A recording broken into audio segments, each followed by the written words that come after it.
It began as a hushed conversation behind Kensington Palace walls, one that aides tried to downplay and courtiers quickly silenced. But the look on Catherine, Princess of Wales's face as she exited that private meeting said everything the palace couldn't.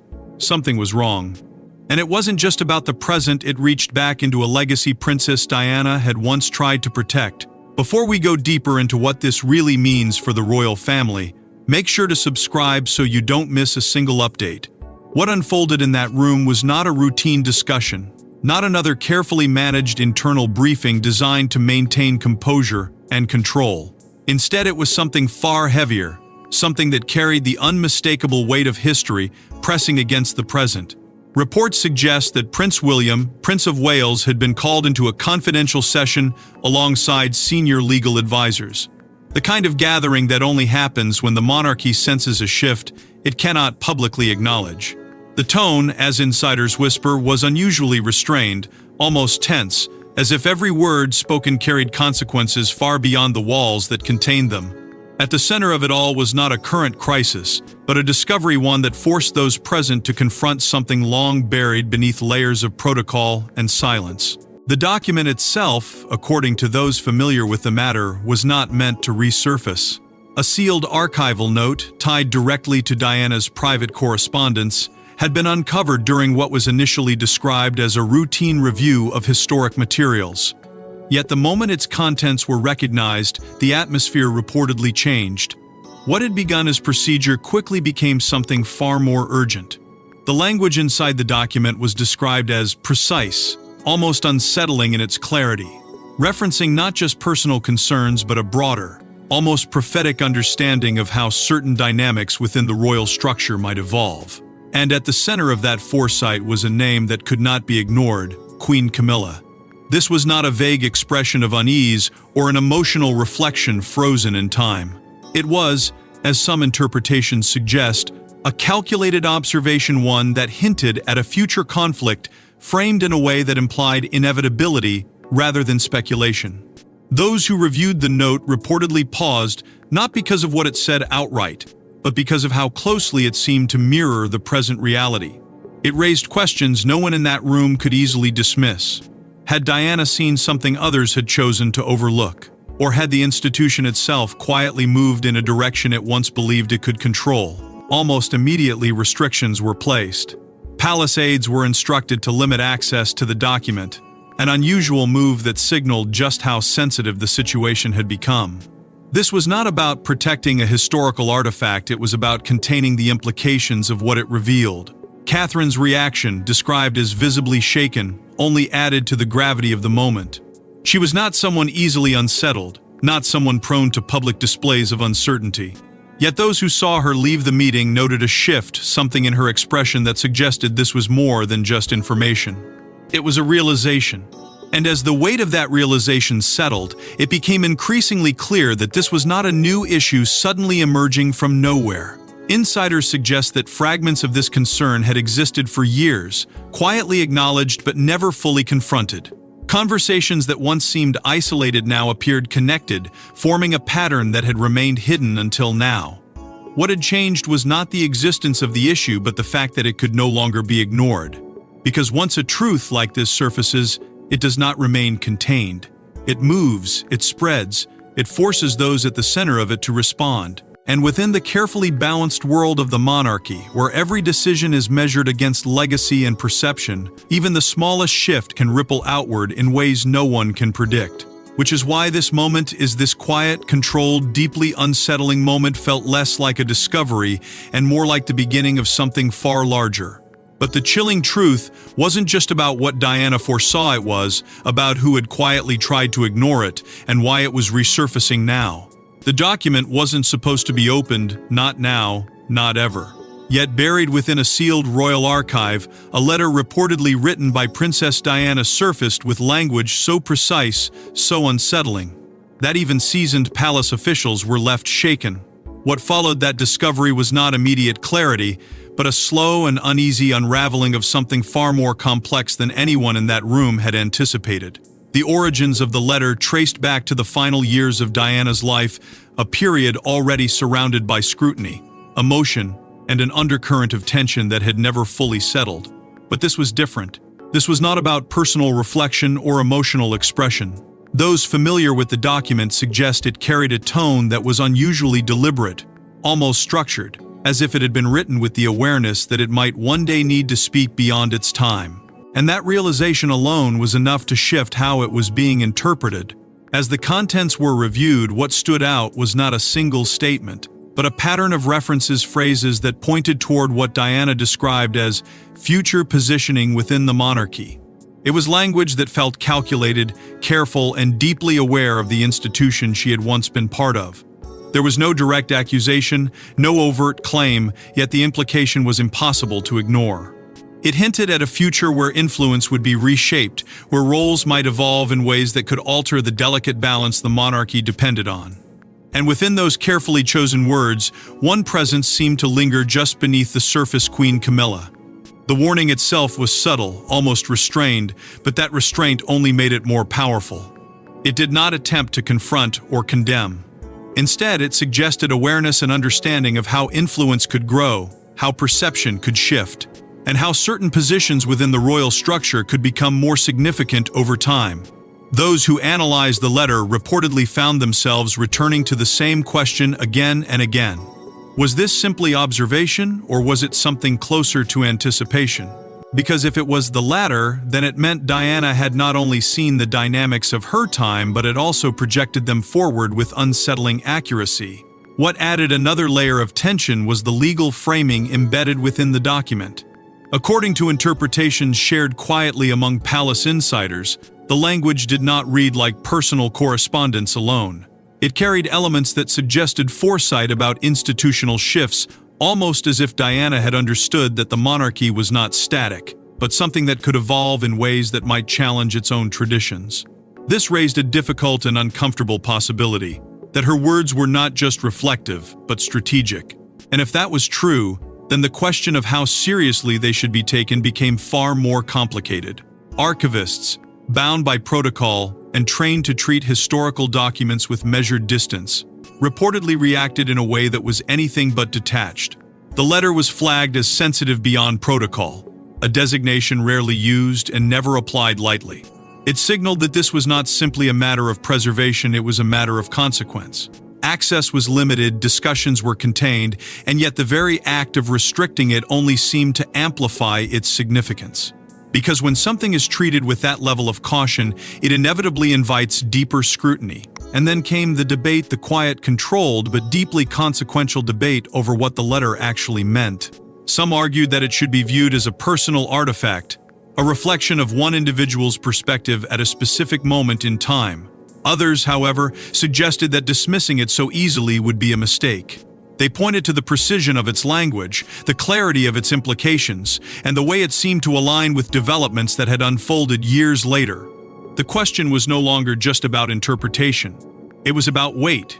Did this document hold any real influence, or was it destined to remain a powerful but ultimately symbolic piece of the past? That uncertainty became the most unsettling element of all. Because in an institution where every word, every decision, and every precedent carries meaning, even the suggestion that something like this could matter was enough to shift the atmosphere. It introduced doubt where there had once been certainty. It raised possibilities that could not be easily dismissed.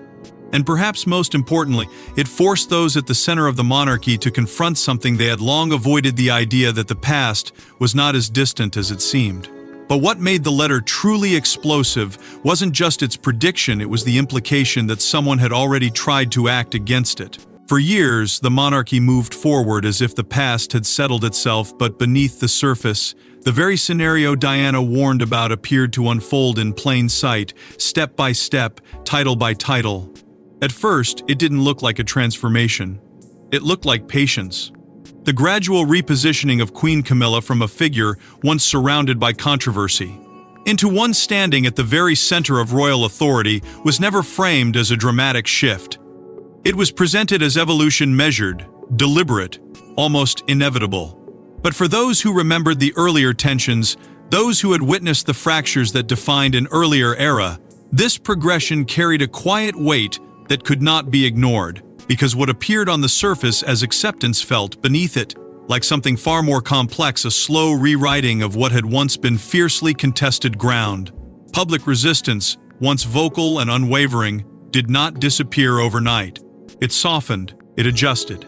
Over time, what had once been questioned began to be tolerated, and what was tolerated eventually became normalized. This was not an accident. Reports suggest that this shift was carefully managed, guided by an understanding that perception within the monarchy is not just about visibility, but about endurance.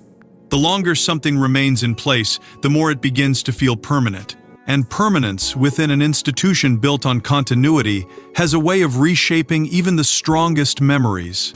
At the center of this transformation stood King Charles III, whose reign introduced a series of subtle but significant adjustments. These were not sweeping declarations or abrupt changes. They were quieter moves, decisions that, taken individually, seemed minor, but together formed a pattern that was difficult to overlook. Advisors, those who operated within the inner mechanisms of the palace, were reportedly aware of the historical sensitivities surrounding these shifts. Yet, as some insiders suggest, the priority was stability. Maintaining a unified front, preserving the appearance of cohesion, and avoiding the reopening of past wounds became the guiding principles. But stability, by its very nature, requires compromise. And it was within those compromises that the tension began to build. Because while the institution moved forward, not everyone within it was equally at ease with the direction it was taking. There were those senior figures, long-serving members of the royal circle who had not forgotten the warnings that had once been quietly acknowledged. For them, the past was not something that had been resolved. It was something that had been set aside. And setting something aside is not the same as confronting it. This created a divide, one that did not manifest in public statements or visible conflict, but in something far more subtle, a difference in perspective. On one side, there were those who believed that adaptation was necessary, that the monarchy had to evolve in order to remain relevant. On the other, there were those who saw that evolution as a risk, a departure from principles that had once defined the institution's strength. This was not a battle fought in the open. It was a quiet, ongoing tension that shaped decisions, influenced conversations, and lingered in the spaces where official narratives could not fully reach. And within that tension, a deeper unease began to take hold. Because as the present continued to align, piece by piece, with what had once been written in that long-buried letter, the question became harder to ignore.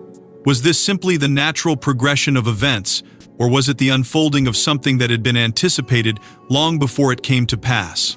For those who had seen the document, who had read its carefully constructed language, the parallels were impossible to dismiss entirely. That realization did not bring clarity. It brought discomfort. Because if the past had indeed predicted the present, then it suggested that the decisions made along the way were not as independent as they appeared. It raised the possibility that the monarchy had been moving along a path that had already been outlined, whether consciously or not. And once that possibility is acknowledged, it changes everything. It reframes choices. It reshapes intentions. It forces those involved to question not just what they are doing, but why they are doing it. Which is why the sense of unease did not remain contained. It spread quietly, influencing how certain figures were viewed, how certain decisions were interpreted, and how the future itself was being considered. Because when the past begins to echo so clearly in the present, it does more than create tension, it creates doubt. And doubt, within an institution that depends on certainty, is one of the most destabilizing forces of all. But stability comes at a cost, and for some inside the palace, that cost was beginning to feel dangerously close to betrayal. It wasn't a public announcement or a royal ceremony that triggered the shift, it was a closed-door exchange, one that insiders describe as tense, controlled, and quietly devastating for King Charles III himself.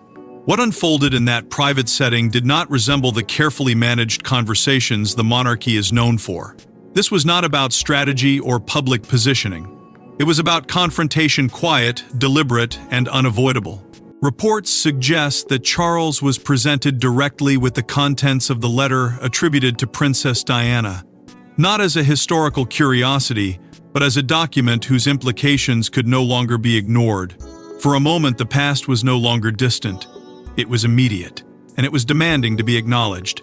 Those present, according to insiders, did not approach the discussion with a unified perspective. Instead, what emerged was a division of interpretation, one that revealed just how uncertain the ground beneath them had become.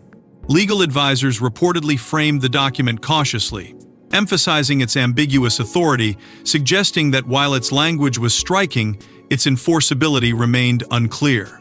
Historical experts, however, are said to have taken a different view. They pointed to the precision of Diana's words, to the way they seemed to anticipate developments that had since unfolded, and argued that dismissing them outright would be a mistake. This clash of perspectives created an atmosphere that was anything but stable, because beneath the legal arguments and historical analysis was something far more personal, something that could not be separated from the identity of the man at the center of it all. For Charles, this was not just a matter of institutional debate. It was a return to a chapter of his life that had never truly closed. The emotional weight of revisiting Diana's perspective, particularly in this context, reportedly shifted the tone of the entire exchange. It was no longer just about what the letter said. It was about what it meant for him, for the monarchy, and for the choices that had been made in the years since her passing. Within this fragile dynamic, Catherine, Princess of Wales, and Prince William, Prince of Wales, emerged as central figures, not as decision-makers, but as intermediaries navigating a space where emotion and duty collided. Their presence, according to those familiar with the discussion, was not incidental. It reflected a growing recognition that the future of the monarchy could not be separated from its past, and that bridging that divide required more than legal clarity. It required understanding. It required balance. And perhaps most importantly, it required the willingness to confront what had been left unresolved. Yet even as the conversation continued, it became increasingly clear that resolution would not come easily. Reports of Charles appearing visibly shaken during these private discussions, though carefully contained, began to circulate among those closest to the palace's inner workings. This was not the reaction of a monarch confronting routine matters of governance. It was the response of someone facing a narrative that challenged the very foundation of decisions that had already been made. And once that foundation is questioned, everything built upon it becomes uncertain. That uncertainty did not remain confined to the room. It extended outward, influencing how those involved began to view the past itself. Because if the letter held even a fraction of the weight some believed it did, then it raised a difficult and deeply uncomfortable question. Should past decisions that had shaped the current structure of the monarchy now be reconsidered? The implications of that question were immense. Revisiting the past is not a simple act. It is a disruption. It forces the institution to look inward, to examine choices that were once presented as final, and to ask whether they were ever as settled as they seemed. And yet, ignoring it carried its own risk. Because once something like this is brought into the open, even within the controlled environment of a private discussion, it cannot be entirely contained. It lingers. It influences, it reshapes the way every subsequent decision is made. The monarchy, built on continuity and stability, suddenly found itself confronting a moment where both were being quietly tested. But the real question wasn't whether Charles was shaken, it was whether the monarchy could afford to ignore what had just been revealed. What followed wasn't a single decision but a fracture, subtle at first, then impossible to ignore, as different corners of the royal household began to respond in very different ways. At first, the shift was almost imperceptible. No public statements, no visible disagreements, nothing that would suggest the calm exterior of the monarchy had been disturbed. But within the inner circles, where decisions are shaped long before they are revealed, a quiet divide began to take form.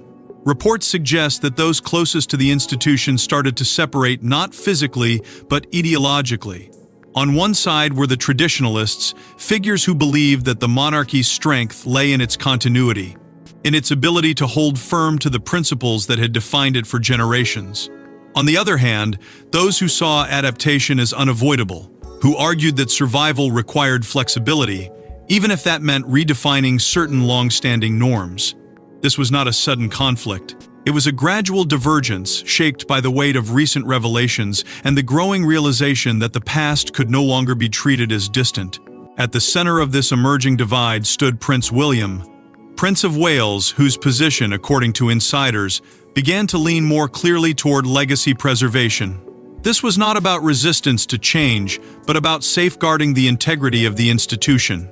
Those familiar with his stance suggest that William viewed the unfolding situation not as a temporary disruption, but as a moment that could define the monarchy's direction for decades to come. And in moments like that, hesitation is not an option. Alongside him, Catherine, Princess of Wales, emerged as a figure of balance, steady, composed, but increasingly vocal in ways that had not been as evident before. Her role, as described by those within the palace, was not to challenge directly, but to ensure that every perspective was considered with clarity and care. Yet even within that measured approach, there was a shift. A willingness to engage more actively, to step beyond quiet observation and into a space where influence carried weight. It was not dramatic. It did not need to be. Because within the monarchy, even the smallest change in tone can signal something far larger beneath the surface. At the same time, the position of Queen Camilla began to attract a level of scrutiny that, while never public, was unmistakable behind closed doors. This was not the kind of scrutiny driven by external pressure or public opinion. It was internal, measured, deliberate, and rooted in the growing awareness that her role, once seen as settled, might now need to be reconsidered in light of everything that had come to the surface. Advisors, those tasked with navigating the delicate balance between perception and reality, found themselves in increasingly complex discussions. The debates that followed were not simple exchanges of opinion. They were layered, nuanced, and at times deeply conflicted. On one hand, there was the argument for stability, the belief that maintaining a consistent narrative was essential to preserving public trust. On the other, there was the recognition that ignoring emerging concerns could create a far greater risk.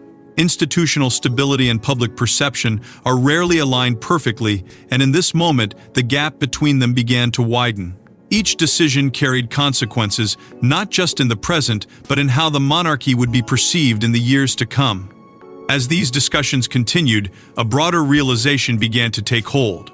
This was no longer a contained issue, something that could be managed quietly and resolved internally without consequence.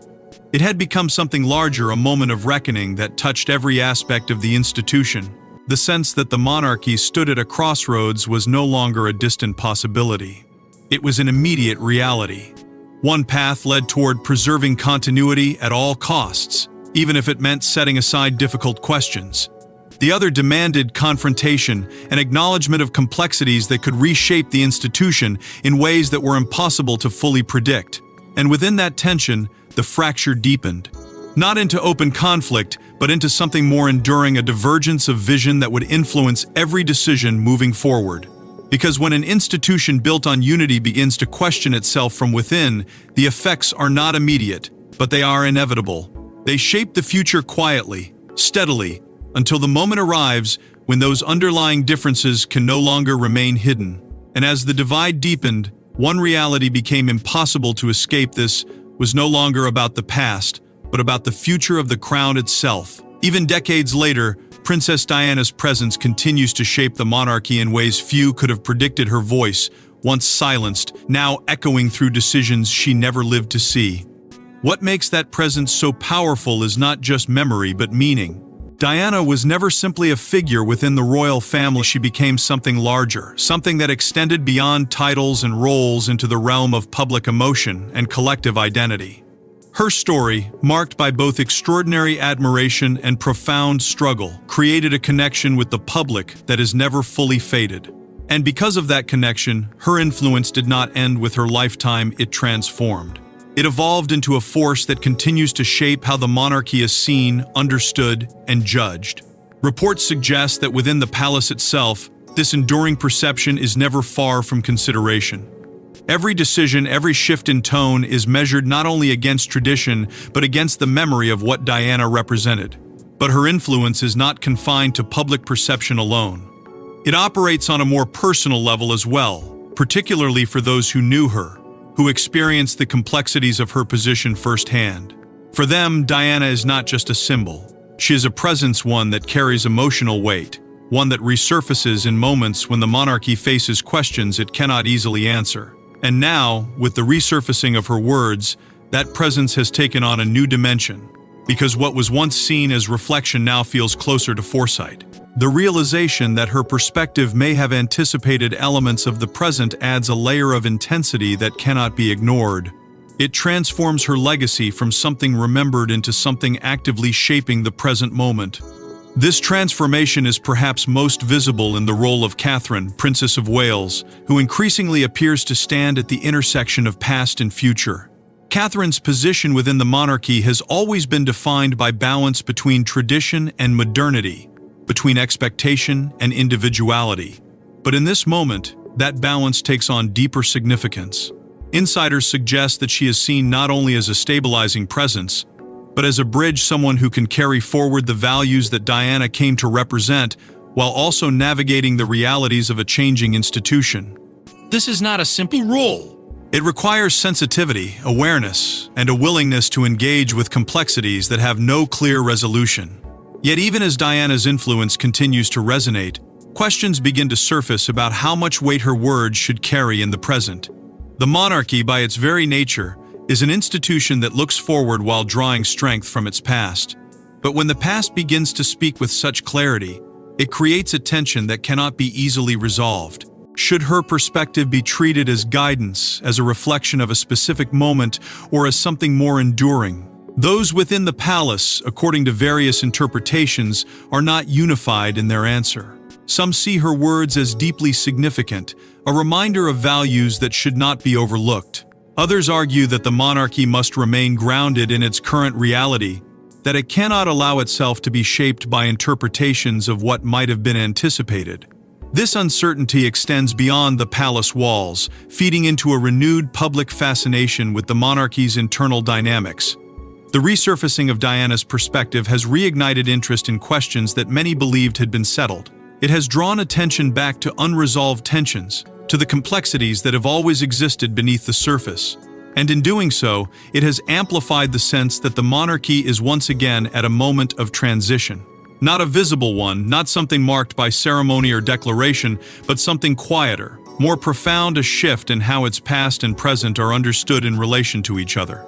Because when a legacy like Diana's refuses to remain confined to history, it changes the way the future is approached.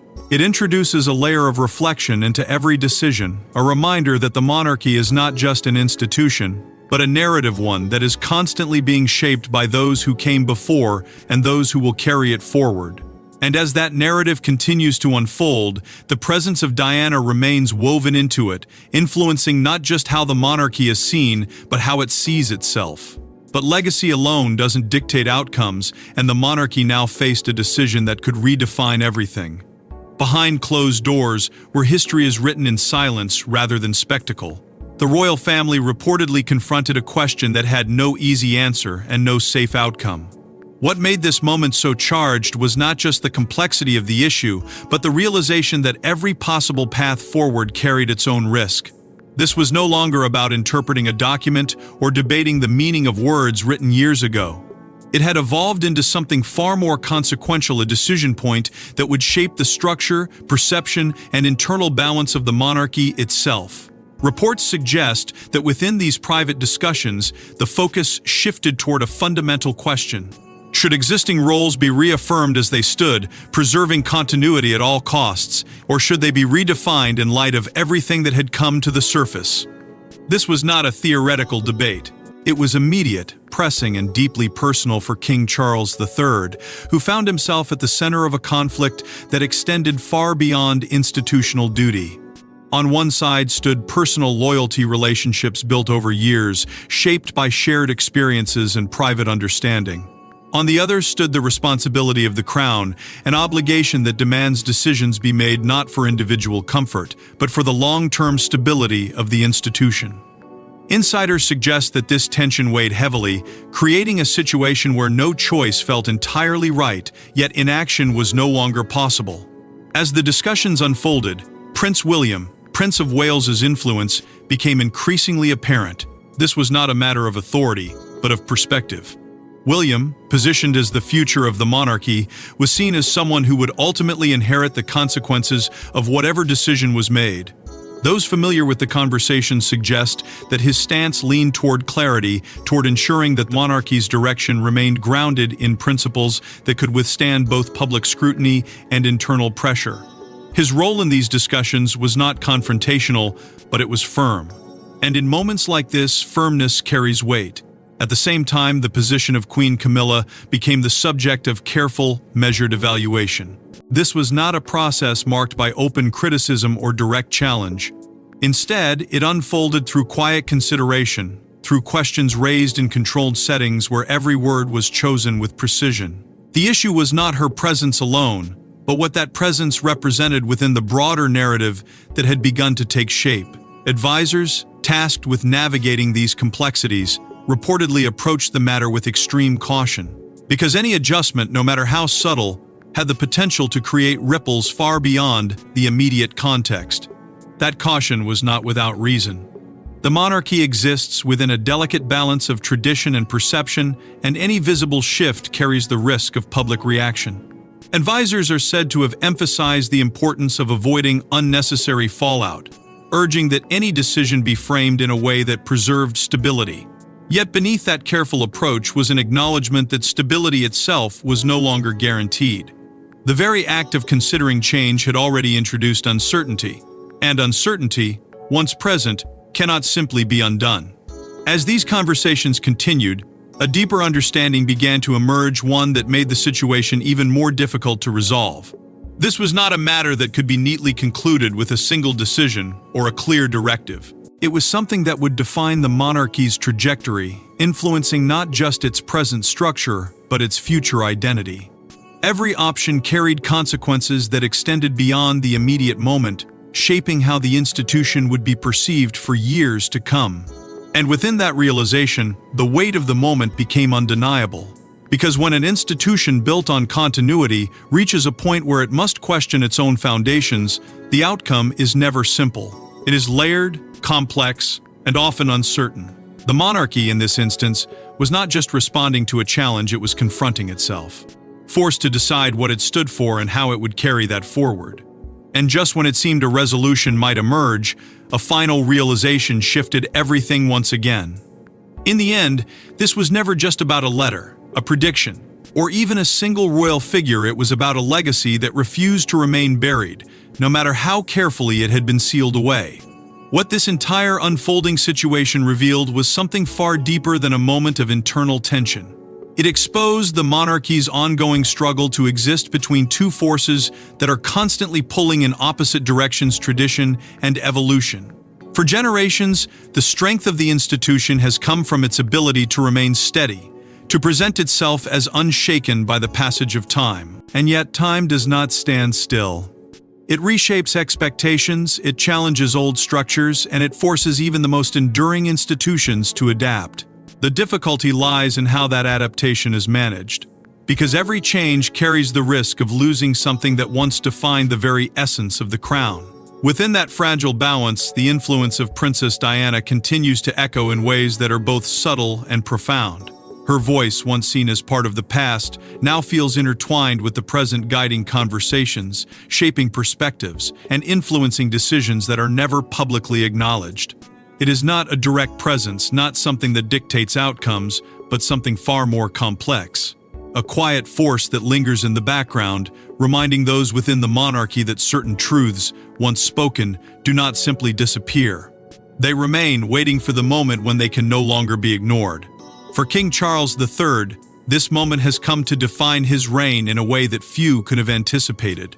His position has never been simple, but now it carries an added weight: the need to reconcile what has already been established with what is now being questioned. Balancing the past and the present is not just a matter of leadership, it is a matter of identity. Every decision he makes is shaped by this tension, by the understanding that the monarchy he leads is not the same as the one he inherited. And yet, it is still bound by the same expectations, the same history, and the same need to endure. At the same time, the future of that endurance increasingly appears to rest with Prince William, Prince of Wales, and Catherine, Princess of Wales. Their roles, once defined by preparation and support, now carry a growing sense of responsibility. They are not just heirs to the institution, they are becoming its custodians, tasked with guiding it through a period where clarity is harder to achieve than ever before. Reports suggest that their approach is grounded in stability, in a careful consideration of both legacy and change. But even stability, in a moment like this, requires difficult choices. And those choices will shape not just their future, but the future of the monarchy itself. Yet even as attention turns toward what lies ahead, the position of Queen Camilla remains a point of quiet but persistent tension. This is not a conflict that unfolds in public view, nor is it one that can be resolved through simple decisions. It exists in the spaces between conversations, in the careful wording of statements, in the subtle shifts that signal deeper currents beneath the surface. Her role, once seen as firmly established, now carries an added layer of scrutiny, not because of what is visible, but because of what has been revealed. And once that layer exists, it cannot be easily removed. All of this leads to a realization that is as unsettling as it is unavoidable. Some truths, no matter how carefully they are managed, cannot be contained forever. They have a way of resurfacing, of finding their way back into the present when the conditions are right. And when they do not simply revisit the past, they reshape the future. This is the moment the monarchy now faces.